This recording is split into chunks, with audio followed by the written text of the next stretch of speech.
还有在嘉义，包括海边山区都已经受灾，西滨快速道路海水绕灌，连警车都已经抛锚。另外，阿里山全线都封闭，甚至有行人被路树压死。 消防队员确实的把阿嬷背在身上，一步一步踏着大大小小的落石，艰困的往外逃生。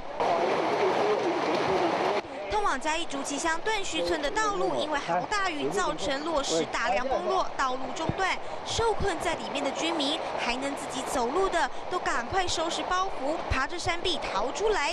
眼看雨还在不停的下，还好抢救之下，所有人平安脱困。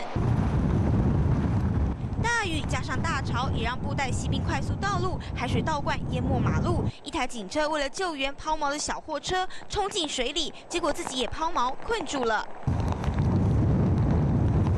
就怕再有其他车辆受困，远警立起路障，指挥车辆回转。传出灾情的还有阿里山公路台18线出现大量的落石坍方。 大雨冲刷在山壁，造成大大小小的瀑布，夹带石块、树枝，狂风也吹断了大树。抢修人员拿着电锯把树木锯开，移到旁边。但是状况真的太多，公路总局也在早上8点全线封闭阿里山公路，森林公园也全天关闭，要等待台风过去，警报解除才会再度开放。记者陈建邦嘉义报道。